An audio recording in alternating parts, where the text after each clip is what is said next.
Basically 4 pattern हैं जिनको modern investigation के अंदर यूटिलाइज किया जाता है, यूज किया जाता है। Geo fencing, forensic, polygraph test and photography metric test. अस्सलाम वालेकुम फ्रेंड्स, कैसे हैं आप सब? I'm sure all are fine. This is Mubashir Iqbal Chauhan, advocate High Court and legal lecturer.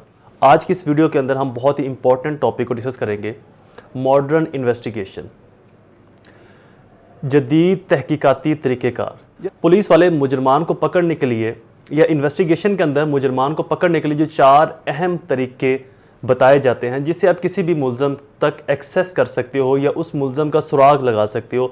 Jio फेंसिक, forensic, polygraph test and photography metric test. ये basically 4 तरीक़ेकार हैं जिनको हमारी मॉडर्न इन्वेस्टिगेशन के अंदर बहुत ज़्यादा यूज़ किया जाता है। फिर चाहे वो इन्वेस्टिगेशन सब कॉन्टिनेंट के अंदर हो, पाकिस्तान, इंडिया या यूरोपियन कंट्रीज़ के अंदर वो इन्वेस्टिगेशन की जाए, इन 4 पैटर्न्स को ज़रूर अपनाया जाता है। इन 4 पैटर्न्स के ऊपर डिटेल से डिस्कस करेंगे कि बेसिकली होते क्या हैं, किस तरीके से इनको यूटिलाइज़ किया जाता है, इनकी क्रेडिबिलिटी क्या है before the court, in the I of law, investigation process के अंदर इनकी क्रेडिबिलिटी क्या है। इन तमाम चीज़ों को कंप्रीहेंसिवली डिस्कस करेंगे। लेक्चर स्टार्ट करने से पहले एज यूजुअल अगर आप मेरे YouTube channel law and communication skills के ऊपर नए हैं तो रेड बटन को क्लिक करके चैनल को सब्सक्राइब करना, साथ में ही बेल आइकन को प्रेस करके ऑल नोटिफिकेशन कर दीजिएगा ताकि ऐसे ही फर्दर तमाम इन्फॉर्मेटिव लेक्चर्स आपकी एक्सेस में रहें और उनके नोटिफिकेशन आपको बर वक्त और टाइमली मिलते रहे। शुरू करते हैं हमारा टॉपिक। जब भी किसी जगह पर कुछ जुर्म होता है, क्राइम कमिट होता है और लॉ इन्फोर्समेंट एजेंसीज को, पुलिस को उसकी इतला दी जाती है तो जो सबसे पहला जो पैटर्न यूज़ किया जाता है, सबसे पहला जो तरीक़ेकार अपनाया जाता है वो है जियो फेंसिंग प्रोसेस। बेसिकली जियो फेंसिंग प्रोसेस होता क्या है, जिस भी जगह पर क्राइम कमिट होगा या जहाँ पर जुर्म हुआ है, फॉर एग्जांपल हम एग्जांपल लेते हैं, सपोज करते हैं एक जगह पर लाहौर की एक मशहूर शाहरा लिबर्टी के अंदर मेन चौक में क्राइम कमिट होता है। क्राइम क्या कमिट होता है, वहाँ पर मर्डर हो जाता है और बॉडी वहाँ पर पड़ी है। अब जाहिर बात है जो मर्डर है, जो कातिल है, वहाँ पर खड़ा तो नहीं होगा कि जी मैंने आके कत्ल किया, उसने अपना चेहरा ढांपा होगा, अपने आप को सिक्योर किया होगा या रात के टाइम मार गया वो आकर वहाँ पर। तो सबसे पहले जियो फेंसिंग के अंदर क्या चीज़ एप्लीकेबल होती है, लॉ इन्फोर्समेंट एजेंसीज या इन्वेस्टिगेशन इंस्टीट्यूशन जो होते हैं, तहकीकाती जो अदारे वहाँ पर पहुँचते हैं, मान लेते हैं वहाँ पर वो केस पुलिस की जुरिस्डिक्शन का बनता है और पुलिस वहाँ पर पहुँचती है तो पुलिस एक बाउंड्री तामील करेगी, पुलिस एक इमेजिनेटरी बाउंड्री तश्कील देगी। लिबर्टी चौक में हुआ है तो उसके गिर्द एक बाउंड्री बनाई जाएगी अपने तरफ से, एमएम आलम को लेकर जेल रोड को उसके अंदर इंक्लूड करके, कलमा चौक तक के एरिया को उसके अंदर इंक्लूड करके, मिनी मार्केट को या ज़हूर इलाही रोड को उसके अंदर इंक्लूड करके एक बाउंड्री तश्कील दी जाएगी। और फिर पुलिस वाले अपनी हायर अथॉरिटी से परमिशन लेकर जो मोबाइल डाटा कंपनीज है उनसे एक डाटा निकलवाएगी कि इस एरिया के अंदर और इस बाउंड्री में इस टाइम कितने लोग और उनकी लोकेशन जाहिर करती है कि वहां पर इंटर हुए। ये एक बहुत ही टिपिकल और लेंथी प्रोसेस होता है, ये इतना आसान प्रोसेस नहीं है। यहां पर इन्वेस्टिगेशन जो ऑफिसर होते हैं उनकी कई रातें लग जाती है इस चीज को आइडेंटिफाई करने में। तो जब मोबाइल डाटा कंपनी से एक डाटा रिसीव होता है कि जी इस बाउंड्री के इर्द गिर्द इतने बजकर इतने मिनट पर, मान लेते हैं जी रात के 2 बजे मेन लिबर्टी चौक पर मर्डर होता है, तो मोबाइल डाटा कंपनीज जो हैं जिनके वहां पर टावर करीब हैं या जिनकी वहां पर सिग्नल की एक्सेस ज्यादा करीब है वो एक डाटा प्रोवाइड करती हैं। सपोज कर लेते हैं उसके अंदर मोबाइल डाटा कंपनीज कहते हैं कि 50,000 लोग 2 बजे से लेकर 2:30 बजे के दरमियान में इस लिबर्टी गोल चक्कर के अंदर इंटर हुए, इस बाउंड्री के अंदर इंटर हुए और यहां से निकले। अब यह है पहला तरीकेकार जियो फेंसिंग का कि डाटा लेना किसी लोकेशन पर, किसी जगह पर कितने लोग कितने बजे इंटर हुए और कितने बजे वहां से निकले। 2 से 2:30 के दरमियान में ही मर्डर होता है और फौरन पुलिस को इतला मिलती है। तो पुलिस के मुताबिक जब पुलिस को इतला मिली 2:30 बजे, उससे कुछ देर पहले ही मर्डर हुआ। अब इस दौरान पुलिस वाले उन तमाम डाटा जो नंबर हैं उनके मालकान का नाम और वल्दियत और उनकी रहायश का पता चलाते हैं और फिर उनको आइडेंटिफाई करते हैं कि इनके अंदर सस्पेक्टेड लोगों को, डाउटेड लोगों को अलग किया जाता है। जिनके ऊपर मशकूक लोग हैं, जिनके ऊपर शक है, उनको अलग किया जाता है। जो नॉर्मल लोग हैं, चूंकि पुलिस के पास एक CDR भी होती है, क्रिमिनल डाटा रिकॉर्ड, जिसके तहत मशकूक लोगों का या क्रिमिनल्स का डाटा वहां पर सिक्योर किया जाता है। पुलिस अपनी उस CDR के तहत, ये मेरी ऑब्जर्वेशन है, पुलिस अपने क्रिमिनल डाटा रिकॉर्ड के तहत उस एरिया के अंदर जितने भी लोग इंटर हुए और वहां से एग्जिट किया उन्होंने 2 से 2:30 के दरमियान में, उनको अलग करती है, उन नंबरान को उन नंबरों के जो मालकान है या जिनके नाम पर वो नंबर है, और जो नॉर्मल लोग हैं जिनके ऊपर कोई शक व शुबात नहीं, जो जर्नल लाइफ के अंदर हैं, जिनका पुलिस के पास कोई क्रिमिनल रिकॉर्ड नहीं, उनको अलग कर दिया जाता है। फिर जो मशकूक लोग हैं उनकी आइडेंटिफिकेशन का प्रोसेस स्टार्ट होता है। तो इस तरीके से पुलिस कुछ चंद मशकूक, जो मैक्सिमम मशकूक हो सकते हैं उस क्राइम से रिलेटेड, जिनकी इंटरेस्ट या बेनिफिट्स के अंदर भी हो सकता है, या कोई किराए के कातिल होंगे, या जैसे भी पुलिस की नज़र में जो मशकूक तरीन लोग होंगे, उनको अरेस्ट करके तफ्तीश का तरीका या तफ्तीशी मराहल वहां से स्टार्ट किया जाता है। तो that is called a geo fencing process. किसी भी जगह पर जहां पर क्राइम कमिट होता है वहां पर एक इमेजिनेटरी बाउंड्री तश्कील दी जाती है कि इस दायरे के अंदर कितने लोग दाखिल हुए, कब वो निकले, क्यों दाखिल हुए, क्यों निकले, उनका वहां पर ताल्लुक क्या था, क्या वो ऑर्डिनरी पर्सन थे या स्पेशल सस्पेक्टेड पर्सन थे।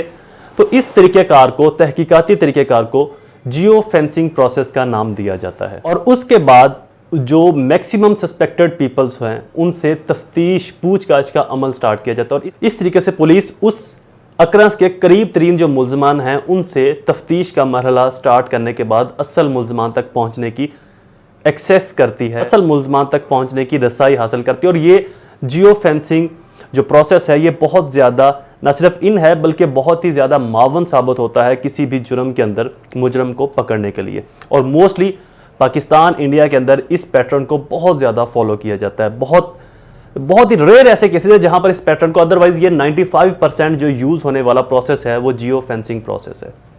अगला है जी फ्रांजिक। बेसिकली तो हम सबसे पहले समझते हैं कि फ्रांजिक है क्या। फ्रांजिक से निकला हुआ वर्ड है जिसके डिक्शनरी माइनिंग है कि ऐसा तरीकेकार या ऐसा तहकीकाते अमल जो साइंसी अलूम की रोशनी में, साइंसी अलूम की बुनियाद पर जुराइम को पकड़ सके, मुजरम को पकड़ सके, जुराइम की आइडेंटिफिकेशन कर सके, जुराइम की शनाख्त कर सके, जुराइम की तहकीकात का अमल। इसके एक और लातीनी जुबान के अंदर भी इसके मायने है जिसका मतलब है फोरेंसिक्स के नाम से जाना जाता है, जिसके मतलब है खुली अदालत, अवाम, ओपन कोर्ट या खुला इंसाफ के मायने भी इसके लातीनी जुबान में लिए जाते हैं। बेसिकली फ्रांजिक एक डिपार्टमेंट है जिसके अंदर बहुत सारी फील्ड्स आ जाती हैं, फिंगरप्रिंट, फुटप्रिंट, उसके अलावा पॉलीग्राफ टेस्ट भी फ्रांजिक की ही एक सब काइंड है।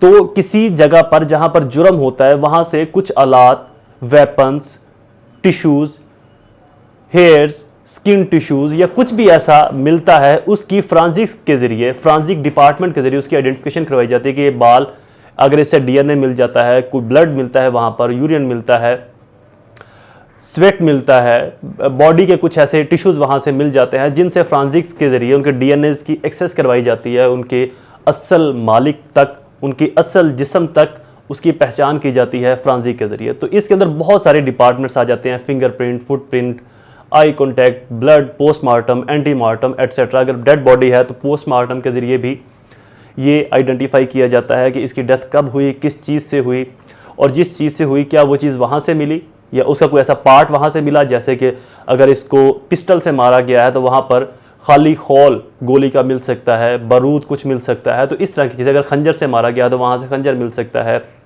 या अगर उसका तकिए से सांस दबा के मारा गया तो वहाँ से तकिया मिल सकता है। तो जिस तकिए को पकड़ा गया था उससे फिंगरप्रिंट तक भी एक्सेस हो सकती है, डीएनए वहाँ से मिल सकते हैं, बाल, स्किन टिश्यूज एटसेट्रा, स्वेट वगैरह वहाँ से आपको कलेक्ट हो सकता है जिससे आप मुल्ज़म तक एक्सेस कर सकते हैं। तो फ्रांजिक बेसिकली एक डिपार्टमेंट है जिसके बहुत सारे जुज़्व हैं इसके अंदर जो काम करते हैं। तो दूसरा जो तरीक़ेकार बहुत ज़्यादा कॉमन है और ऑलमोस्ट 95% केसेस के अंदर भी इसको यूज़ किया जाता है, that is called a forensic process, जिसके अंदर मौजूद डिपार्टमेंट्स के जरिए मुल्ज़म तक एक्सेस की जाती है। थर्ड तरीक़ेकार है पॉलीग्राफ टेस्ट। बेसिकली